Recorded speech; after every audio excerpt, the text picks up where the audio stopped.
जो मेरा पहला डेली शो है उसके साथ इतना बिजी रहा हूँ कि मुझे किसी और चीज के लिए टाइम नहीं मिला। तो रोज लोगों के सामने अगर आप जाएंगे तो ऑब्वियसली पॉपुलैरिटी में जमीन आसमान का फर्क पड़ ही जाता है कि अनुज का जो कैरेक्टर है वो वाकई में वो माया के कैरेक्टर से प्यार करेगा या फिर वो सिर्फ एक जो है एक सस्पेंस क्रिएट किया जा रहा है ऑडियंस के लिए। बट आपने आपके सवाल में ही आपने उसका अपने सवाल का जवाब दे दिया है। वनराज शाह की कोई भी डेफिनेशन दी ही नहीं गई है कि वनराज शाह ऐसा है। वनराज शाह कैसा है ये किसी को नहीं पता है, वो खुद वनराज शाह को भी नहीं पता है। नमस्ते, आपका एक बार फिर से स्वागत है नवभारत टाइम्स एंटरटेनमेंट में। 22 से ज्यादा फिल्में और 10 दर्जनों टीवी सीरियल्स और हिंदी, तमिल, तेलुगु इंडस्ट्री में काम करने के साथ साथ अनुपमा में वनराज शाह के किरदार से घर घर में अपनी एक अलग पहचान बना चुके वनराज शाह उर्फ सुधांशु पांडे आज हमारे साथ जुड़े हुए हैं। बहुत बहुत स्वागत है सुधांशु पांडे आपका हमारे साथ। थैंक यू उमा, बहुत बहुत धन्यवाद मुझे यहाँ पे अपने साथ अपने पास। और सिर्फ एक करेक्शन कर दूं मैं कि मैंने 22 से ऊपर नहीं, मैंने 48 से ऊपर फिल्में की हुई हैं। और सॉरी, रिसर्च रह गई थोड़ी। नहीं कोई बात नहीं। 48 के करीब मेरे ख्याल से फिल्में की हुई है मैंने, तो दो और जिसमें लैंग्वेजेस इंक्लूडेड है। जैसे आपने बोला तमिल, तेलुगु, हिंदी ऑब्वियसली, बट तमिल तेलुगु एक ही फिल्म की है मैंने, बट मोस्टली मैंने तमिल फिल्में की हैं। और ऑब्वियसली एक मेरी फिल्म जो जिसको मैं माय ओनली हॉलीवुड प्रोडक्शन में मानता हूँ वो थी जैकी चैन के साथ द मिथ। तो ये मेरा फिल्म का करियर ग्राफ रहा है। अच्छा, दो और कब करके आप हाफ सेंचुरी मारेंगे? यू नेवर नो, कभी भी हो सकता है वो। तो चॉइस की बात है कि मैं पिछले 2 साल से अनुपमा जो मेरा पहला डेली शो है उसके साथ इतना बिजी रहा हूँ कि मुझे किसी और चीज के लिए टाइम नहीं मिला। बट यू नेवर नो कब वो सेंचुरी हाफ सेंचुरी। आप वेब सीरीज वगैरह में भी मतलब आ चुके हैं, तो 3-4 वेब सीरीज की आपने अभी तक? जी 4 या हाँ 4 की होंगी या 5 की होंगी यार, not very sure about that. अच्छा, तो 2 साल से आप अनुपमा से जुड़े हुए हैं, तो जितना आपको अभी नेम फेम मिला है, क्या उसके पहले आपने इतने सारे मतलब प्रोजेक्ट्स पे काम किया तो उस हिसाब से आपको कभी लाइमलाइट मिली या आपको कभी उतना रिकॉग्नाइजेशन मिला? नहीं, रिकग्निशन तो बहुत मिला है पहले, लेकिन मुझे ऐसा लगता है कि टेलीविजन की ऑडियंस अलग होती है और फिल्म्स की ऑडियंस थोड़ी सी अलग होती है। वेब सीरीज की भी एक अलग ऑडियंस है, यू नो। टेलीविजन एक ऐसी चीज है, डेली शो, जो रोज आपके घरों में दिन रात रहता है। और लोग ऐसे भी हैं जिनको जो जो फेवरेट जिनके शोज होते हैं वो दिन में एक नहीं दो दो बार भी देख लेते हैं, बिकॉज एक बार हॉटस्टार पे आता है और एक बार टेलीविजन पे आता है, तो वो लोग दो दो बार भी रिपीट देखते हैं। जी। तो वो ऑडियंस एक अलग है। ऑब्वियसली पॉपुलैरिटी बहुत ज्यादा है टेलीविजन पे because it's a daily show. तो रोज लोगों के सामने अगर आप जाएंगे तो ऑब्वियसली पॉपुलैरिटी में जमीन आसमान का फर्क पड़ ही जाता है। और ये सिर्फ टेलीविजन एक्टर्स के साथ ही नहीं, फिल्म एक्टर्स के साथ भी हुआ है। अगर आप देखें तो शुरुआत बच्चन साहब से हुई। बच्चन साहब ने जब केबीसी किया था तो उनकी पॉपुलैरिटी बहुत ज्यादा, लेजेंड तो वो थे ही, बट उनकी जो पॉपुलैरिटी थी वो बहुत ज्यादा बढ़ गई बिकॉज छोटे से छोटे बच्चे भी केबीसी देख रहे हैं, बड़े से बड़े बुजुर्ग केबीसी देख रहे हैं। सलमान खान बिग बॉस के बाद उनकी पॉपुलैरिटी बहुत जबरदस्त इजाफा हुआ। मुझे ऐसा लगता है कि पिछले 12 साल में जब से वो कर रहे हैं तब से उनकी पॉपुलैरिटी बहुत ज्यादा हो चुकी है। आई मीन आज आप बिग बॉस बोलते हैं तो सलमान खान पहले याद आते हैं, सलमान खान बोले तो पहले बिग बॉस याद आता है। फिल्म जल्दी याद नहीं आएगी, लेकिन उनका तो टेलीविजन की वो स्ट्रेंथ है, वो पावर है। और मुझे ऐसा लगता है कि टेलीविजन एक ऐसा मीडियम है जो डेफिनेटली किसी भी एक्टर के लिए एक ऐसा मीडियम है जो उसको रातों रात बहुत पॉपुलर कर सकता है। अच्छा, आप मतलब इतने इतने साल से आप इससे जुड़े हुए हैं, तो इसमें ट्रैक पहले जो दिखा रहे थे, अब वो घूम फिर से शायद फिर से वही कहानी दोहराने की कोशिश हो रही है आपके सीरियल में। जैसे पहले आपका और काव्या का दिखाया गया था, मतलब वनराज का और काव्या का दिखाया गया, और अब वो क्या नाम है उनका, अनुज कपाड़िया और जो छोटी अनु की माँ है, उनका ट्रैक वो फिर वैसे ही घूम फिर के ऐसा आ रहा है, तो ऐसा ही लग रहा है कि बहुत ज्यादा उसको इमोशनल ड्रामा क्रिएट किया जा रहा है।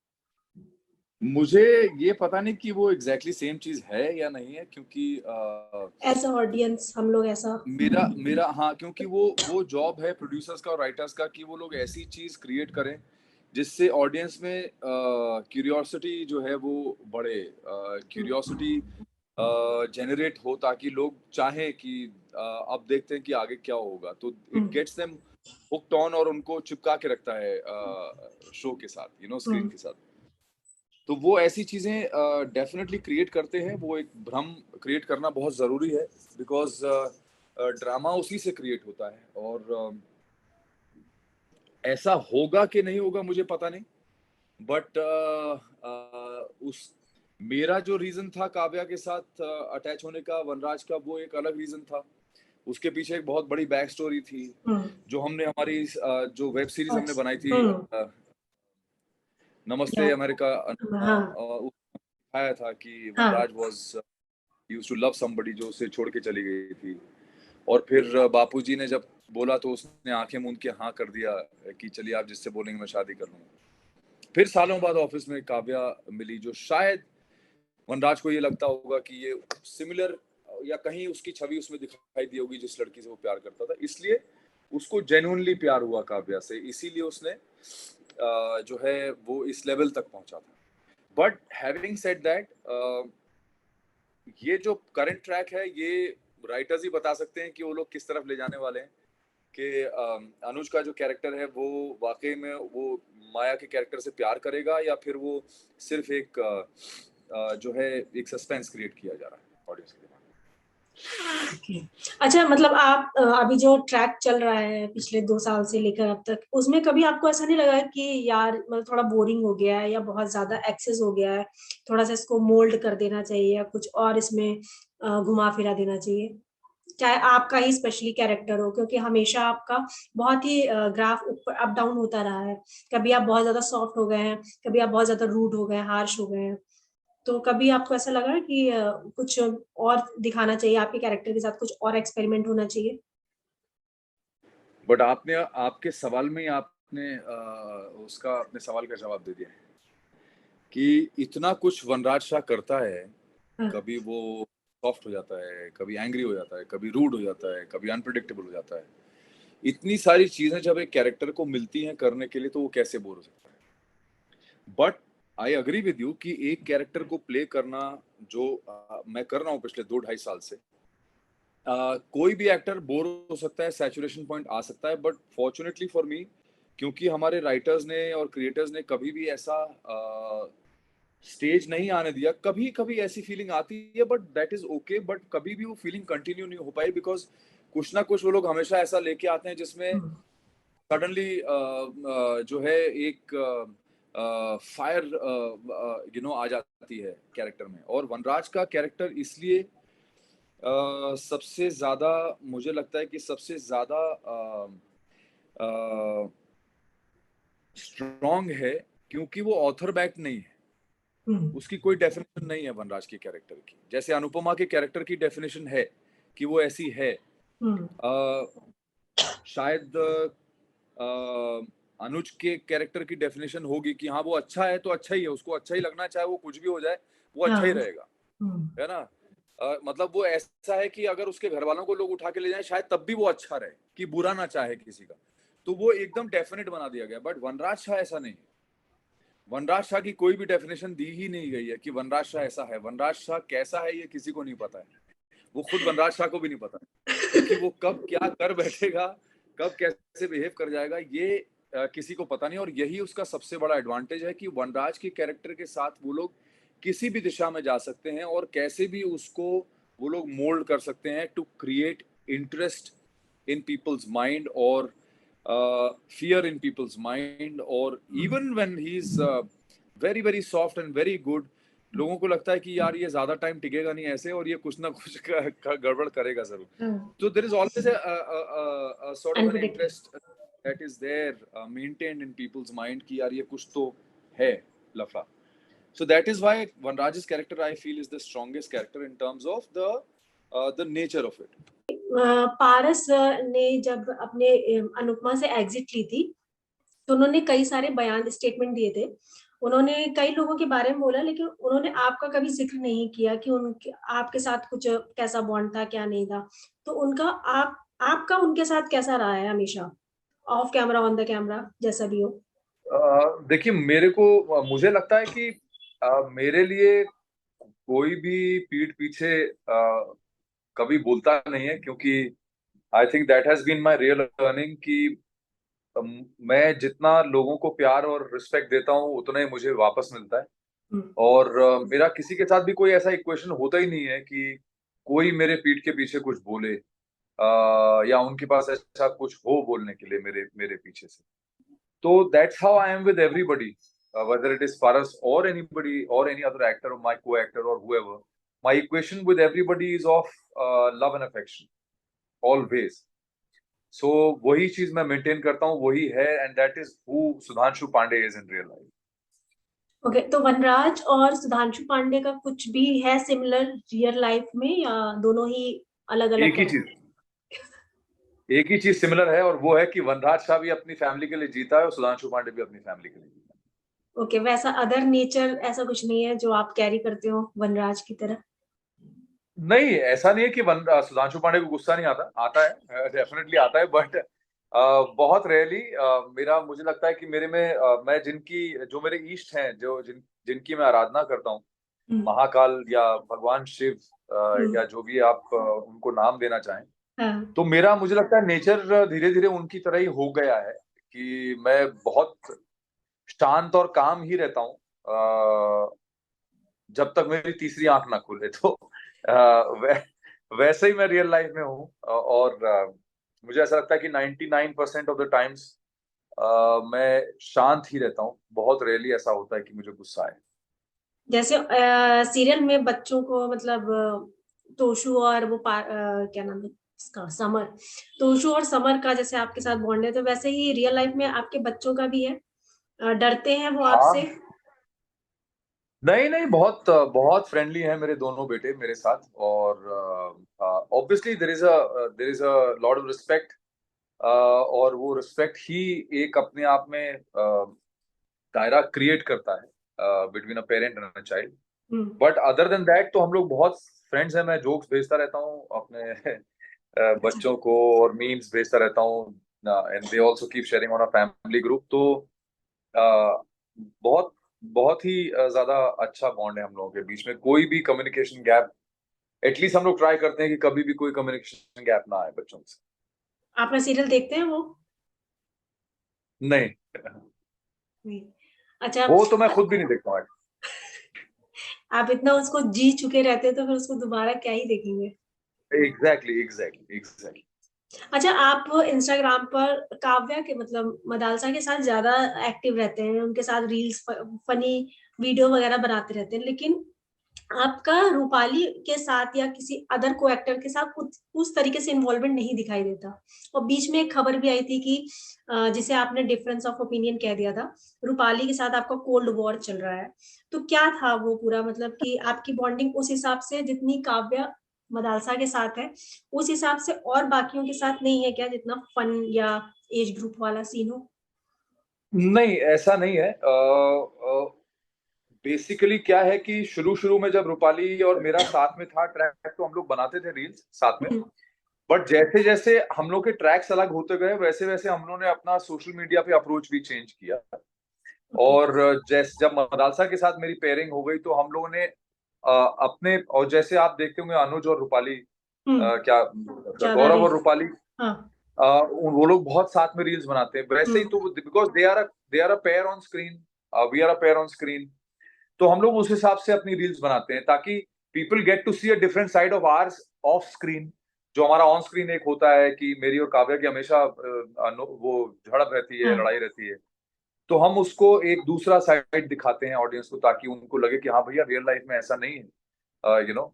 और हालांकि उनका, रूपाली का और उसका जो गौरव का है, वो लोग टीवी पे भी रोमांस दिखाते हैं और इंस्टाग्राम पे भी रोमांस ही दिखाते हैं। तो उनका बिल्कुल ही सेम रहता है। हम लोग थोड़ा ट्राई करते हैं कि हमारा बिल्कुल ही अलग एक प्रोजेक्शन रहे उसमें, कि कुछ फन, कुछ मस्ती, jokes, something that is that you that shows us in a very different light from what people see on screen. Okay. अच्छा, ये सीरियल के इतर आपका एक वाकया हुआ था काबिल मूवी की स्क्रिप्ट को लेकर, काफी विवादों में था। आप ही, ऋतिक रोशन, काबिल movie. I don't want to talk about it. That is something that I don't talk about at all. अच्छा, नहीं, मेरा बस इतना पता कि वो शॉर्ट आउट हो गया या फिर अभी भी कुछ चल रहा है उसमें। I don't want to talk about anything about that phase of my life at all. अच्छा। अच्छा, आप कोई मतलब जैसे कि उस तरीके की स्क्रिप्ट आप कभी और भी मतलब करेंगे, लिखेंगे या डायरेक्ट करेंगे, कुछ ऐसा सोचा आपने? नहीं, अभी तो फिलहाल मैंने कुछ नहीं, मैं पूरी तरह से अपने एक्टिंग करियर पे फोकस कर रहा हूँ। और मैं चाहता हूँ कि एज एन एक्टर मुझे भी बहुत कुछ अचीव करना है। और बहुत सारी चीजें हैं मेरे दिमाग में, बहुत सारे कैरेक्टर्स हैं जो मैं प्ले करना चाहता हूँ। हम्म। तो I want to keep growing as an actor, I want to keep working as an actor, I want to do मैं वेब सीरीज करना चाहता हूँ, ओटीटी पे कुछ अच्छी चीजें करना चाहता हूँ, फिल्म्स में कुछ अच्छी चीजें करना चाहता हूँ। बहुत कुछ है मेरे दिमाग में। there is a lot that I have to offer as an actor to the audience and my fans, and I want to do some work which can be recognized not just nationally but also internationally. तो मेरे अंदर है बहुत कुछ, and I hope I'm able to do that over the next few years. I should be able to, मैं चाहता हूँ कि मैं दुनिया भर में, सिर्फ इंडिया में नहीं, दुनिया भर में भी एक रिकग्निशन पा सकूं एज एन एक्टर, जो मेरी इच्छा है।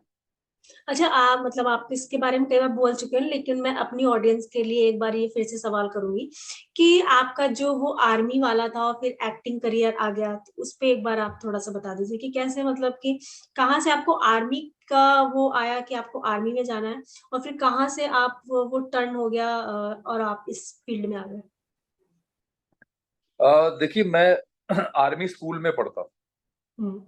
तो आर्मी स्कूल में पढ़ने का मतलब एक ही होता है कि आपको फौज में जाना है या फौज में जाने की आपकी इच्छा है, जो वहां पे 99% लड़कों का था। और मैं भी वही करना चाह रहा था। मेरे क्लासमेट्स आज की डेट में भी आर्मी में ऑफिसर्स हैं, बड़ी रैंक पे। और मैं भी जाना चाहता था, लेकिन मुझे डेस्टिनी इधर मोड़ के ले आई। और मुझे ऐसा लगता है कि हम कितना भी कुछ भी प्लान कर लें, लेकिन डेस्टिनी आपको उसी तरफ ले जाएगी जहां आपकी किस्मत में लिखा होता है। और के बाद एक बार आपको जब पता चल जाए कि यही आपकी डेस्टिनी है, यही किस्मत है, या यही आपका रास्ता है, तो जब आप उस राह पे चलने लगते हैं, उस राह पे आपको फिर पूरी तरह से फोकस करना चाहिए और पूरी मेहनत करनी चाहिए, ताकि जब आपने अपनी डेस्टिनी, अपनी अपनी अपनी लाइन को, या आपकी जो ट्रू कॉलिंग है उसको रिकॉग्नाइज कर लिया हो, तो आप उसको पूरी तरह से अगर फलित होते हुए देखना चाहते हैं, तो फिर आपको फोकस और मेहनत की बहुत जरूरत है। मेरा ये था कि मतलब ऐसा क्या हुआ था कि वो डेस्टिनी आपको इधर लेके आया, कुछ ऐसा वाकया किस्सा है? कुछ भी नहीं हुआ, डेस्टिनी ने अपने आप ही मोड़ दिया। ऐसा कुछ हुआ ही नहीं कि मतलब सडनली किसी ने एक दिन मुझे राह चलते देखा और बोला, अरे यार, तुम्हारी शक्ल बहुत पसंद है, चलो तुम मॉडलिंग करो। ऐसा कुछ हुआ नहीं मेरी लाइफ में। मैं इनफैक्ट नैनीताल में था। नैनीताल में एक दिन कुछ न्यूज़पेपर में ऐड देखा था जिसमें था models required for a Bombay based magazine.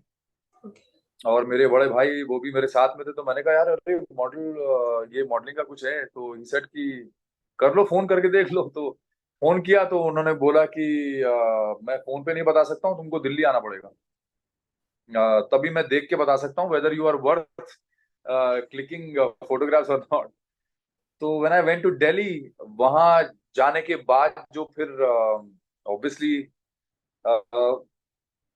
उनको मेरा चेहरा अच्छा लगा, उन्होंने फोटोग्राफ्स खींची। और वहां से everything, I was still a teenager, मैं 19, आई वाज हाँ। बेयरली 19 ईयर ओल्ड हम्म। जब मैंने अपना करियर शुरू कर दिया था, बस। और वहां से there was no looking back.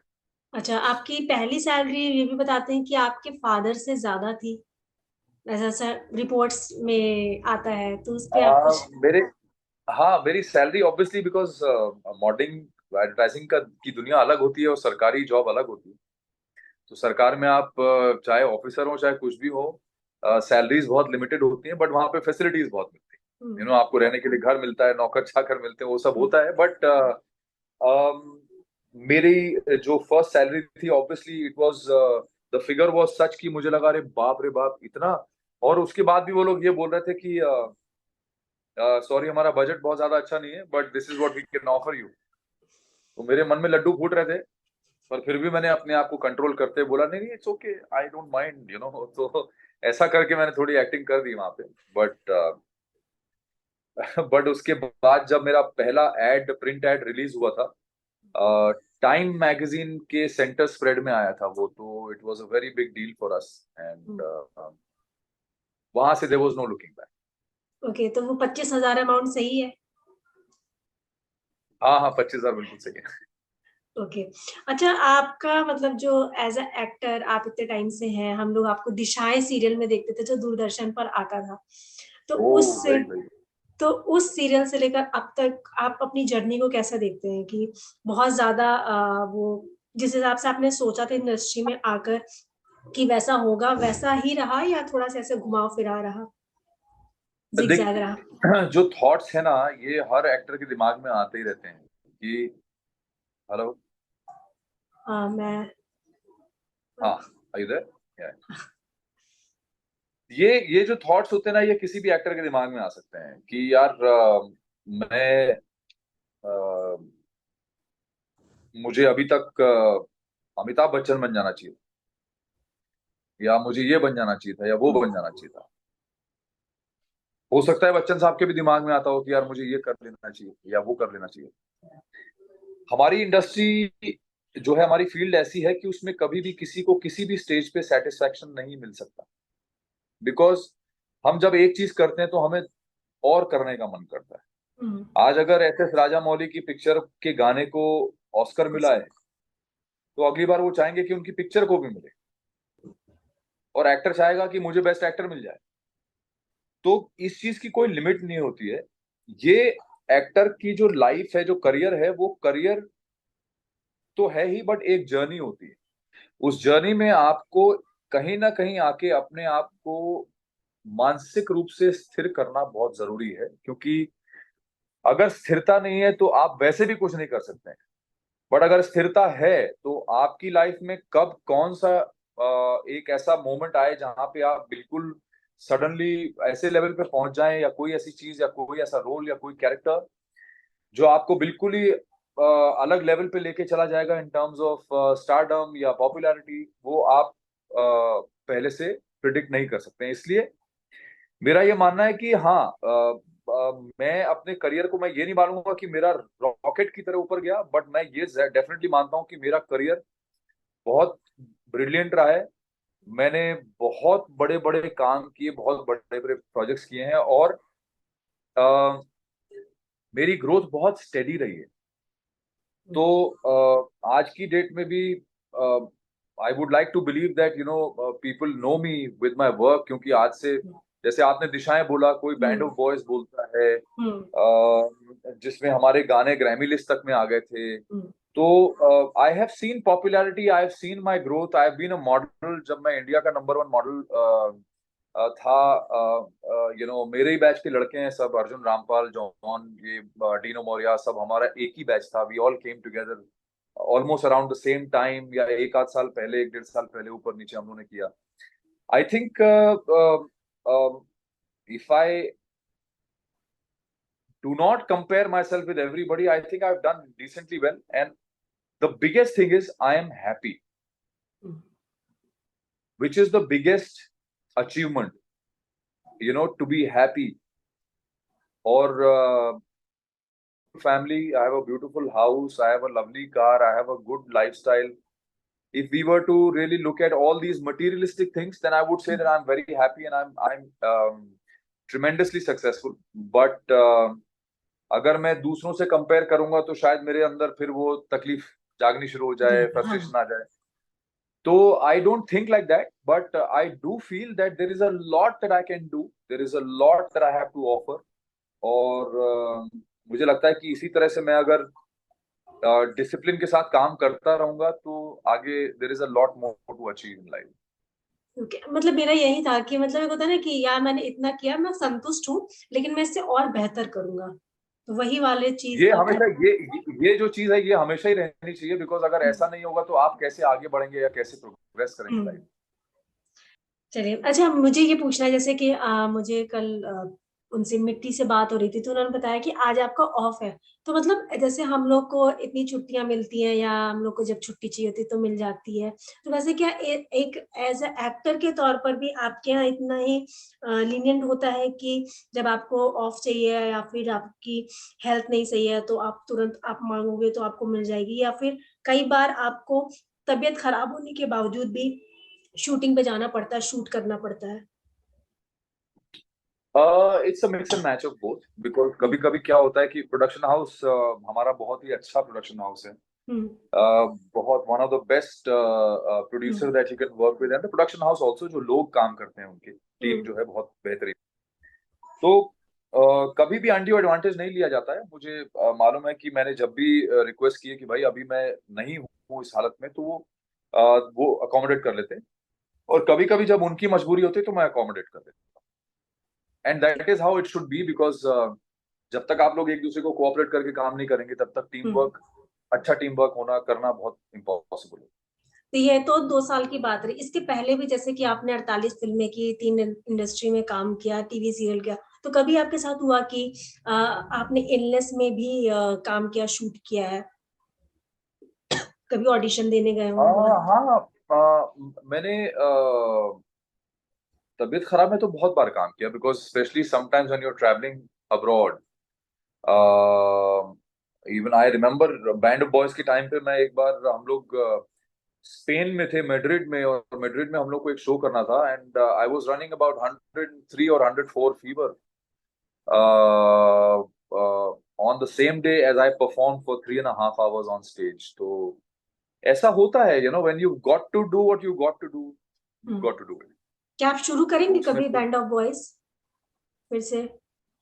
नहीं, बैंड ऑफ वॉइस तो अभी मुझे लगता नहीं, band of voice still there, hmm. But मैं मुझे लगता नहीं है कि मैं उसका अब हिस्सा बन सकता हूँ, because it's been a very long time क्या हम लोग को अलग हुए हुए। हम लोग अभी भी बहुत अच्छे दोस्त हैं, पर साथ में आना, टाइम निकालना, वक्त निकालना, सबका कोऑर्डिनेशन करना is very hmm. Very very difficult now at this stage. Okay. अच्छा, आपने 3 इंडस्ट्री में किया, हिंदी का तो चलिए सबको ही पता है, तमिल और तेलुगु में कैसा रहा आपका, क्योंकि आपने वहां पे शायद ज्यादा समय बिताया है? Brilliant experience Tamil Tamil cinema में। मैंने वहाँ के लोग, वहाँ की स्पीड, वहाँ की ह्यूमिलिटी, और वहाँ के टेक्नीशियंस भी, मतलब and and as we can see कि हमारी film industry, Indian film industry का पहला ऑस्कर भी हम्म। उनको मिला है, even though it's for a song, but song is also shot by the same people as the people who shot the film. हम्म।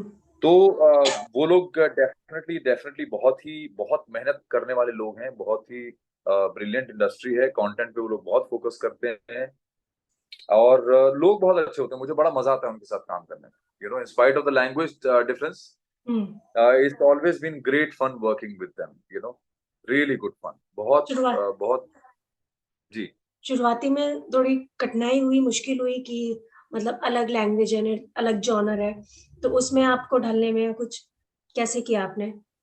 मुझे personally कभी ऐसी कोई दिक्कत नहीं आई। मुझे बहुत आसानी से, मैं I think I I would say कि मैं बहुत आसानी से मर्ज कर गया उनके सिनेरियो में। तो मुझे कभी ऐसी दिक्कत नहीं आई कि मुझे तकलीफ हो रही है समझने में, बिकॉज एज एन एक्टर मैं थोड़ा सा एक होमवर्क कर लेता हूँ, जहाँ पे मैं मुझे ये मेरा ये मानना है कि एक्टिंग जो होती है ना, परफॉर्मेंस जो होती है, इमोशंस जो होते हैं, वो सब जगह एक ही से होते हैं। आदमी हंसता है तो हंसता ही है ना, कोई तमिल में तो अलग नहीं हंसता है ना। जैसे आप हंस रहे हैं वैसी तमिल का कोई बंदा होगा, वो भी ऐसी तमिलनाडु का भी सेम ही हंसेगा, हम्म। उसका भी हा हा ही निकलेगा ना, वो तमिल में तो हंसेगा नहीं। तो इसी तरह से जितने भी इमोशंस हैं, वो हर लैंग्वेज में, लाइक दे से लव हैज नो लैंग्वेज, तो अगर आपको प्यार दिखाना है तो आप प्यार किसी को भी दिखा सकते हैं ना, अलग लैंग्वेज में फर्क तो पड़ेगा नहीं। It's an emotion, it comes from with in. और शायद यही वजह है कि मेरे लिए वहां पे अपने आप को मर्ज करना बहुत आसान रहा, क्योंकि मैंने हमेशा से पहले से लाइंस का मतलब, मीनिंग, इमोशन, बैकग्राउंड समझ लिया, ताकि जब भी मैं इमोट करूं तो वो बिल्कुल करेक्ट आए। ओके। अच्छा, ये तमिल और तेलुगु मतलब साउथ इंडस्ट्री बेसिकली पूरा अगर देखा जाए, और अभी बॉलीवुड की जो भी सिचुएशन है आफ्टर लॉकडाउन, तो उसमें अगर बॉलीवुड को कुछ उधर से 3 या 4 पॉइंट्स लेने हो कि अगर बॉलीवुड अगर ये ऑप्ट कर ले उधर से तो कुछ बेटर हो सकता है, तो आप कुछ सजेशन देना चाहेंगे, क्योंकि आपने तो फिल्मों में काम किया ही है। I don't know, I think south की ऑडियंस थोड़ी सी यहाँ से हमारी जो हिंदी ऑडियंस है उनसे ज्यादा पैशनेट है वो लोग, हम्म। और इसीलिए वहाँ के मेकर्स भी ज्यादा पैशनेट हैं, तो वो लोग बहुत शिद्दत से, वो लोग बहुत ज्यादा ऑडियंस के बारे में सोच के पिक्चरें बनाते हैं। और अगर हमारी इंडस्ट्री में भी यही होना शुरू हो जाए कि ऑडियंस के बारे में सोच के आप अगर फिल्म्स बनाएंगे ना, आई पर्सनली फील कि यहाँ पे ज्यादा बिजनेस डील्स होती हैं, प्रोजेक्ट्स कम बनते हैं। Mostly people are just cracking business deals कि भाई ये एक्टर है, इसका ये मार्केट प्राइस है, तो इसके साथ बनाते हैं और बेच देते हैं, तो इतना पैसा हमारा बन जाए। तो अगर ये होना बंद हो जाए और उसके बजाय अगर कंटेंट पे वो लोग फोकस करना शुरू कर दें, तो कम बजट में बहुत अच्छी फिल्में और सक्सेस रेशियो बहुत ऊपर जा सकता है, ये मेरा मानना है। जैसे अभी साउथ की एक और फिल्म आई थी, कांतारा। हम्म। कांतारा अगर आप देखेंगे तो वो भी एक ऐसा कॉन्सेप्ट है जो कभी कोई सोच ही नहीं सकता है कि यार ये क्या कॉन्सेप्ट है। किसी जंगल में गांव खेड़े का एक कॉन्सेप्ट है कि वो देवी आती है एक आदमी के ऊपर, राइट। अभी उसके ऊपर उन्होंने पूरी फिल्म बना दी, वो बनी मेरे ख्याल से 25 करोड़ में थी, या कितने में, या 12 या 15 करोड़ में बड़ी हाँ, पिक्चर, उसने कम पांच में ही सौ बनी करोड़ थी। 500 करोड़ के ऊपर का बिजनेस किया, if I am not wrong. हाँ। तो you can imagine that their success ratio is so high. So we've got to also start thinking like that. We need to start thinking like that. We need to start touching upon subjects that will also touch audiences hard and not just make business deals. अच्छा, जैसे कि आजकल जैसे कि अभी इसका भी आया था पठान में कि शाहरुख ने 100 करोड़ लिया है, फलाना ने इतने करोड़ लिया है, तो उन लोग की जो इतनी हाई फीस होती है, अगर फिल्म फ्लॉप भी हो जाती है तो उसका मतलब कैसे वो मैनेज करते होंगे। सॉरी, एक बार रिपीट कीजिए, मेरा फोन बीच में बनने लगा था। अच्छा, मैं कह रही हूँ कि जैसे कि पठान आई थी अभी, तो उसमें शाहरुख खान वगैरह की फीस को लेकर बहुत सारी खबरें आई थी। इवन अगर उसको भी छोड़ दें तो बाकी जो बॉलीवुड फिल्म्स हैं उनके एक्टर्स की जो फीस होती है बहुत हाई होती है। अगर वो फिल्म जी। नहीं चली, बॉक्स ऑफिस पर फ्लॉप हो गई, उस हिसाब से बजट भी नहीं निकाल पाई, तो कैसे वो मैनेज करते हैं मेकर्स? क्या प्रोड्यूसर्स के सिर पर आता है सारा?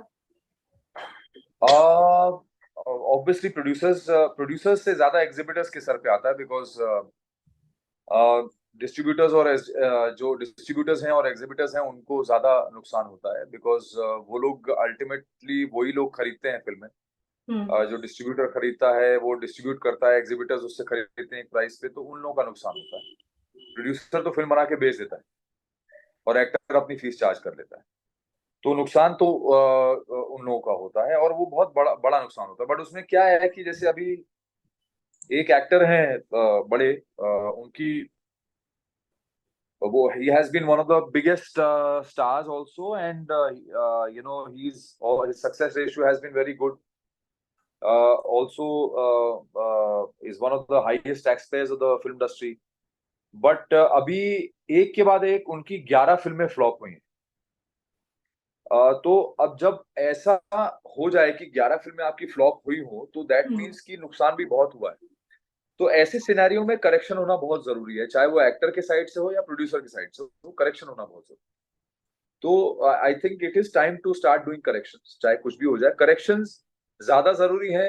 Accepting reality is more important than trying to, मतलब ये खाली एक हवा बांध के रखना कि नहीं नहीं इतना कमा लिया उतना कमा लिया। हम्म। उससे बेटर है कि रियलिटी एक्सेप्ट करके करेक्शंस किए जाएं, तो इंडस्ट्री के लिए बेटर है। ऐसा क्या टीवी में भी होता है कि जैसे अभी मोल्की 1 महीने भी नहीं हुआ था, कलर्स का सीरियल, वो ऑफ एयर हो गया, क्योंकि उनका कुछ क्लैश हो गया था नेटवर्क और प्रोडक्शन या डायरेक्टर्स वगैरह में। तो ऐसा क्या इसमें भी होता है कि किसी ने मतलब वो बहुत ही, क्योंकि सेटअप वगैरह बनाने में भी आपके यहाँ भी बहुत ज़्यादा इन्वेस्ट होता है, तो अगर वो 1 महीने में बंद हो गया, तो बहुत ज़्यादा लॉस किससे ज़्यादा होता है? मेकर्स को? प्रोड्यूसर्स को होता होगा लॉस, डेफिनेटली प्रोड्यूसर्स को लॉस होता है, because there's a lot that goes on into setting up, making set banana, set भी 2-3 करोड़ के सेट बनते हैं minimum, hmm, you know 3-4 crore के भी सेट बनते हैं, तो महंगे सेट्स होते हैं, इतना पैसा लगता है, और अगर कोई शो आपका जल्दी बंद हो जाए तो obviously it's a very big loss for the producers also. Okay. चलिए, तो आप एक बार मुझे जाते-जाते अपनी एक रूटीन बताते हुए जाइए, फिर हम बंद करते हैं, मतलब कि आपकी क्या कौन सा रूटीन रूटीन रहती है? है? मतलब कि पूरा सेट पर जाने का, फिर वहाँ से आने का, फिर लीव वगैरह ऑफ, क्या कैसे रहता है पूरा हफ्ते भर का? मेरा नॉर्मली आई एम शूटिंग, जब भी मैं शूट कर रहा हूँ तो शूट ही करता हूँ, सुबह उठ के मैं निकल जाता हूँ अपना सेट पे, और दिन भर शूटिंग करता हूँ, फिर वापस आता हूँ, वापस आके मेरे ख्याल से अ, 1-1.5 घंटे के अंदर मैं फिर से सोने की कोशिश करता हूँ ताकि सुबह फिर से टाइम पे उठ सकूं।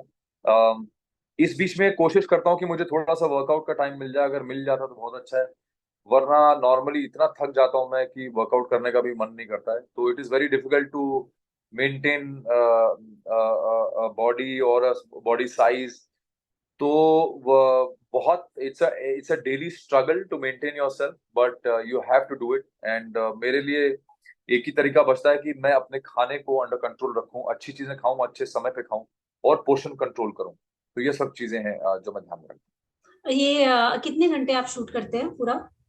कितने घंटे चलती है हूँ। आपकी 12 घंटे, शूटिंग? 12 आवर्स। कंटिन्यूअस, जी, लगातार? चलिए, बहुत-बहुत शुक्रिया सुधांशु, आपका हमारे साथ जुड़ने के लिए। उम्मीद करेंगे कि थैंक हम जल्दी आपसे एक किसी नए प्रोजेक्ट पर बात करें रूबरू। श्योर, श्योर जल्दी आएगा समय, होगी। Okay, thank you so much thank हमारे यू, साथ जुड़ने के लिए।